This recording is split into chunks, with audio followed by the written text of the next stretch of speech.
It's afternoon and well, it's not afternoon, it's probably about 11 o'clock now, but we're out here on the back patio doing some cleanup and moving things around and watering at the same time. And I'm going to show y'all. I had seen where you could grow okra in 5-gallon buckets. We know I like my okra, and I had this variety called Okinawa Pink Okra, and I had trouble getting it started, but I did it in 5-gallon buckets.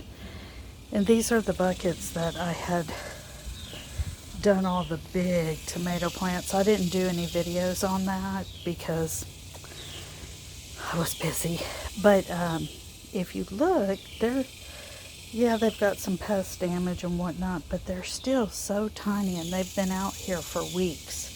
So what I'm thinking I'm going to do is I'm going to take them. I think they're not getting enough sun. This corner of the patio only gets sunlight part of the day. So I'm thinking I'm going to take them, see if I can move one without, oh, that's heavy. Is it heavy? Yeah, it's heavy. So I might need 2 hands to do that one. Maybe this one's light enough that I can do it one-handed. But I'm going to take them, if I can do this without falling down one-handed. I should use the little wagon, but I'm going to take them all the way back here to there. That's better when I'm holding it by the handle. Don't buy the white buckets because they don't hold up as well to the heat and the sun here. So I'm going to take all these that have the okra in them, and I'm going to move them back here under the big arch,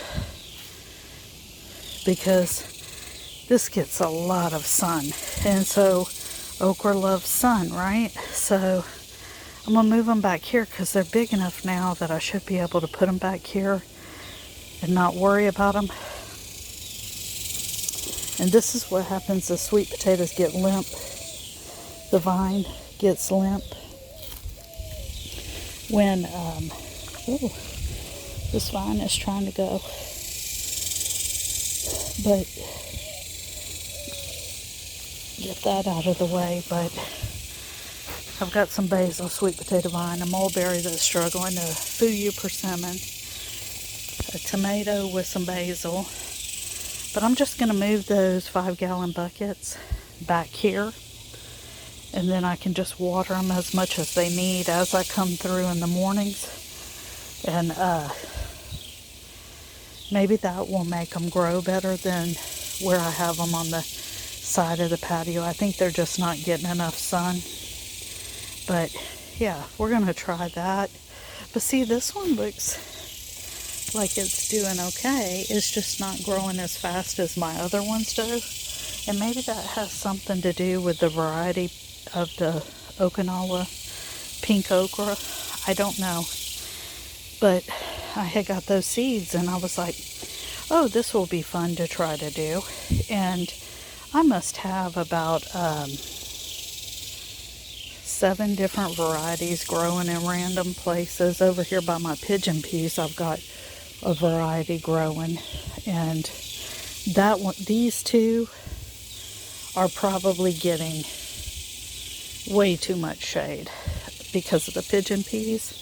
But it was another one of those garden beds where I was having trouble getting seeds started, and so I just started throwing different seeds in here, and then the pigeon peas took off. There's no peas on them yet, but it sure is a pretty plant with the green leaves. It's a different shade of green, so I think it's real pretty. But I'm trying to clean stuff up and get it out of my way so that I can go ahead and start filling and planting out these other beds that I've dug up already. But yeah, we're going to see if we move these Pink Okinawa Okra back here, if they do any better. than the other ones, and see how it goes. I think this is some kind of basil, but it's overtaken my beans that I planted in here, so I'm just kind of breaking it off and throwing it out. But I've got some kind of beans planted there. I have a very bad habit of not marking what I'm growing, because I look at it every day. If I look at it every day, eventually I'm going to know what it is. But see, there's the beans, there's the beans, there's the beans. I'm thinking they are either the purple hull or they're some version of lima beans, because and see, I'm just breaking all these tops off this basil, because the basil does help with some pest. Not all of them, but some of them. But I'm saying this is basil, but I don't really know. I guess I should pull a piece and sniff it. Yeah, that's some kind of basil. I like the just plain old sweet basil, because when you walk through the garden it smells nice. But I plant a lot of it. I just throw them everywhere, hoping it'll help confuse the bugs. Because in the backyard for sure, I don't use any pesticides, because me and the girls like to come out here a lot. And when I say girls, I'm talking about the dogs. And I have spent way too much money keeping those dogs alive, and they're so happy and healthy that, well, somewhat healthy. When you get sickly dogs, they're going to be sickly for a long time. When they're rescues, you just got to do the best you can. But yeah, I just tore off the tops of those to make sure that my beans can live.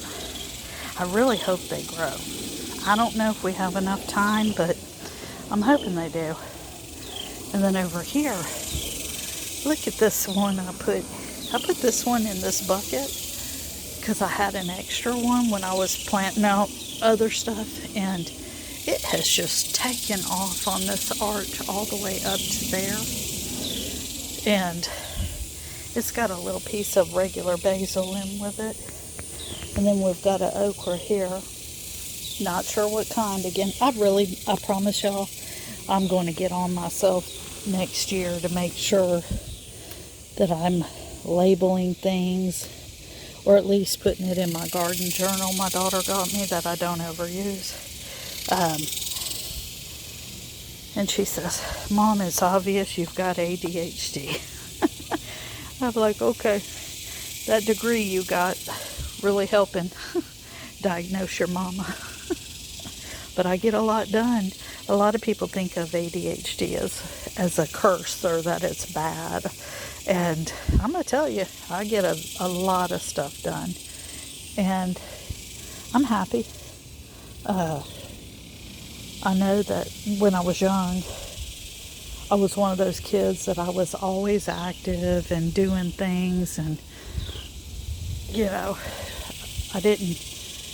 I liked everybody until they give me a reason not to like them when I was a kid. And the sad thing is a lot of families are not. This is the other arch, cattle panel trellis with the cowpeas on it.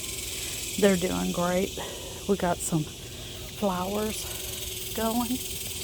But yeah, sadly, when you have children that have ADHD, depending on the parental units, if they're narcissistic and don't care about anything but themselves, the kids have a harder time. But being, what is it, Gen X, I survived, and I'm better for it. I mean, I take care of myself, I take care of everybody around me. But I tell you what, one of the most peaceful things that you can do for yourself is garden.